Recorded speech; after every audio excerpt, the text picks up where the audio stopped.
हे दोस्तों, आज मैं आपके साथ एक मेमोरी गेम खेलूंगा जिससे पता चलेगा कि आप अभी अपनी मेमोरी का कितने अच्छे से यूज कर रहे हो या कितना आप उसे यूटिलाइज कर पा रहे हो। गेम बड़ा ही सिंपल है। मैं आपको 10 अलग अलग वर्ड्स बोलूंगा, आपको वो अच्छे से सुनने हैं और उन्हें याद रखने हैं, बस। सो अगर आप रेडी हो तो let's begin. Pencil, stamp, rainbow, carpet, apple, cock, planet, magazine, gold, watch.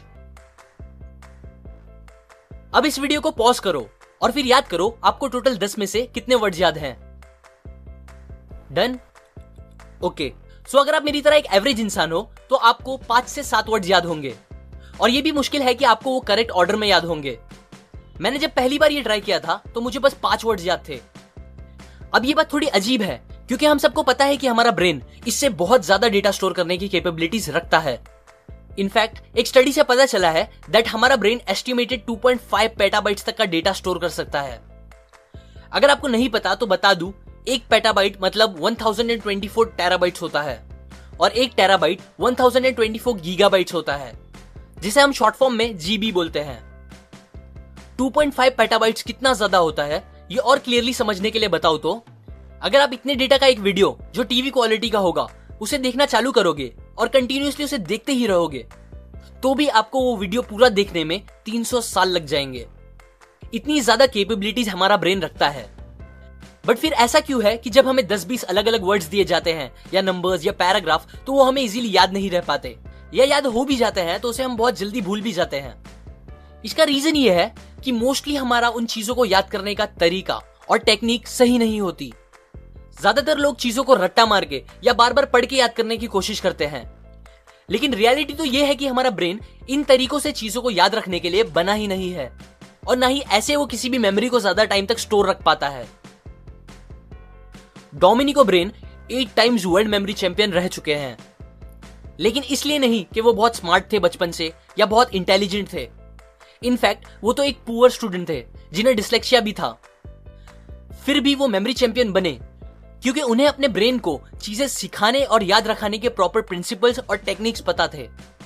अभी मैं आपको उनमें से ही कुछ प्रिंसिपल्स बताऊंगा जिसकी हेल्प से आप भी डोमिनिक या किसी भी दूसरे मेमोरी चैंपियन की तरह चीजें इजीली याद रख सकोगे। Principle number 1, imagination. William James ने अपनी बुक में बताया है कि इमेजिनेशन और मेमोरी एक दूसरे से स्ट्रांगली कनेक्टेड है। एग्जाम्पल, अगर मैं आपको बोलूं कि आप अपनी लाइफ की कोई भी पुरानी अच्छी बात मुझसे शेयर करो, तो आप वो मुझे बताने के लिए पहले उस एक्सपीरियंस को दिमाग में इमेजिन करना स्टार्ट करोगे और फिर मुझे वो इजीली बता दोगे अगर आप वो इजीली इमेजिन कर पा रहे होगे तो।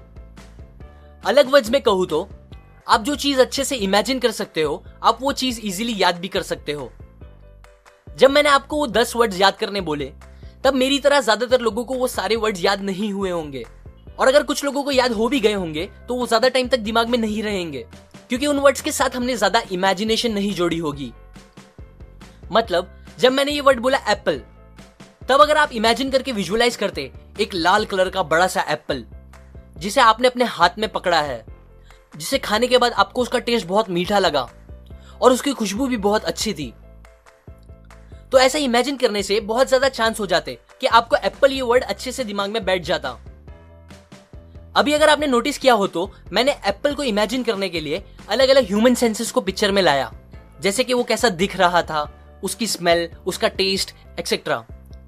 ऐसा मैंने इसीलिए किया क्योंकि इमेजिनेशन करते टाइम आप अपने 5 सेंसेस में से जितने ज्यादा सेंसेस को इमेजिनेशन में डालोगे उतना ज्यादा चांसेस हो जाएगा कि आपको वो वर्ड या वो बात याद रहेगी।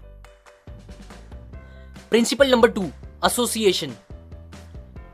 यहां एसोसिएशन मतलब कोई भी एक चीज का दूसरी चीज से कनेक्शन होना, या एटलीस्ट हमें लगना कि वो 2 चीज एक दूसरे से कनेक्टेड है।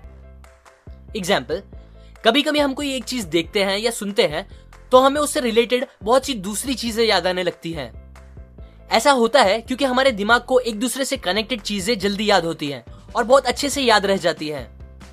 लेकिन जब हमें चीजों के बीच में कनेक्शन नहीं दिखता तो हमें वो याद करने प्रॉब्लम होती है।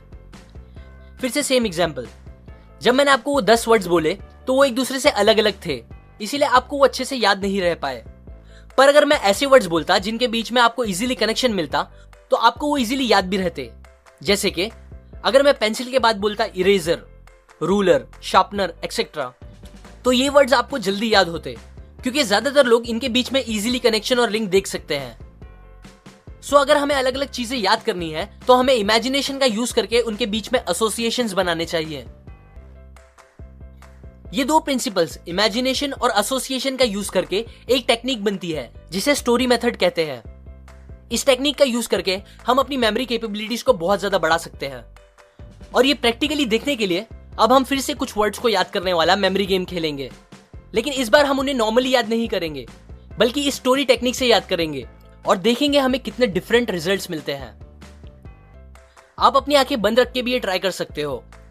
बस जैसे जैसे मैं वर्ड्स और स्टोरी बोलते जाऊं आप उसे एकदम अच्छे से इमेजिन करते रहना। So let's begin.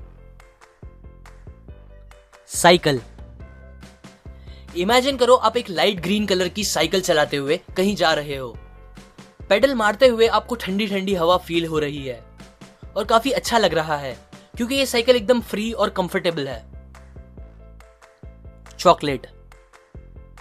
अब साइकिल चलाते चलाते आपको भूख लगने लगती है, सो आप पास की दुकान पे जाके अपनी फेवरेट चॉकलेट का पैकेट लेके उसे खाने लगते हो।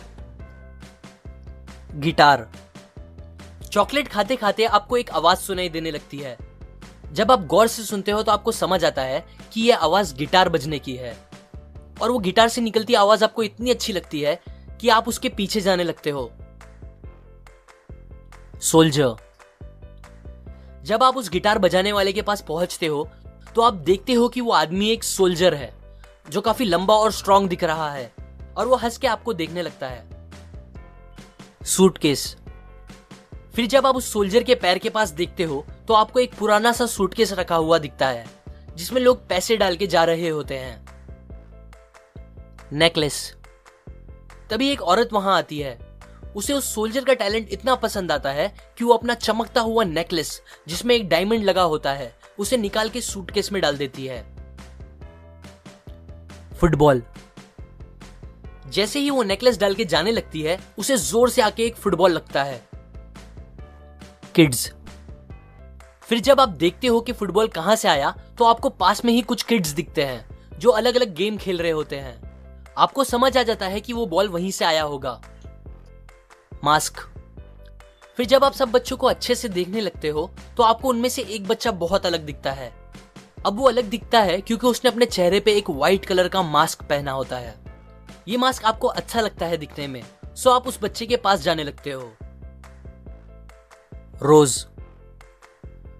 उस व्हाइट कलर के मास्क पे आपको रेड कलर का कुछ दिखने लगता है। फिर जैसे जैसे आप बच्चे के पास जाने लगते हो तो आपको रोज की खुशबू आने लगती है क्योंकि उस बच्चे के मास्क पे एक रेड कलर का रोज लगा होता है। स्टेपलर। जब आप उस बच्चे के एकदम पास पहुंच जाते हो तो आप देखते हो कि उस बच्चे ने उस रोज को खूब सारे स्टेपलर पिन मार के मास्क से चिपकाए होते हैं। रोड। फिर वो बच्चा मस्ती करते हुए भागने लगता है और एक गाड़ियों से भरे रोड की तरफ जाने लगता है। टोमेटो। भागते हुए अचानक उसका पैर एक टोमेटो पे आ जाता है जिसकी वजह से वो स्लिप होके गिर जाता है। रॉकेट। गिरने के बाद जब वो आसमान में देखता है तो उसे एक जलता हुआ बड़ा सा रॉकेट ऊपर जाता हुआ दिखता है। दिवाली। फिर वो रॉकेट जोर से आवाज के साथ फूटता है और आसमान में अलग अलग कलर्स के साथ हैप्पी दिवाली लिख के बन जाता है। The end. अब वापस वीडियो को पॉज करो और देखो आपको टोटल कितने वर्ड्स याद हैं। अब सारे वर्ड्स प्रॉपरली बताने के लिए आपको पूरी कहानी स्टार्टिंग से रिक्रिएट करनी होगी दिमाग में। इस बार मैंने आपको 10 नहीं बल्कि 14 वर्ड्स बोले, और अगर आपने अच्छे से स्टोरी को इमेजिन किया होगा तो आपको 10 से लेकर पूरे 14 वर्ड्स भी याद हो गए होंगे, और वो भी करेक्ट ऑर्डर में। नीचे कमेंट करके अपने दोनों टाइम के स्कोर मुझे बताएं। अब ये स्टोरी मेरी इमेजिनेशन थी, इसलिए हो भी सकता है कि आपको वो सारे वर्ड्स एकदम इजीली याद ना हो पाए हो, लेकिन अगर आप खुद से अपनी इमेजिनेशन के साथ स्टोरी बनाओगे तो ये टेक्निक और बेटर काम करेगी। और स्टोरी आप कैसे भी बना सकते हो। बस जितना हो सके उतना ज्यादा आप अपने अलग अलग सेंसेस को इमेजिनेशन में इन्वॉल्व करना और चीजों के बीच में थोड़ा सा तो लॉजिकल एसोसिएशन रखना। ये बस एक टेक्निक थी जो मेमोरी चैंपियंस यूज करते हैं। अगर आपको और दूसरी टेक्निक सीखनी है तो आप मुझे कमेंट सेक्शन में जरूर बताएं। ये प्रिंसिपल और ये एक टेक्निक मैंने आपको you can have an amazing memory by Dominic O'Brien से बताई है। इस बुक में और भी टेक्निक्स और प्रिंसिपल्स है जो आपकी मेमोरी को बढ़ाने के लिए आपकी हेल्प करेगा। अगर आप वो सब सीखना चाहते हो तो आप डिस्क्रिप्शन में दिए गए लिंक से जाके ये बुक खरीद सकते हो।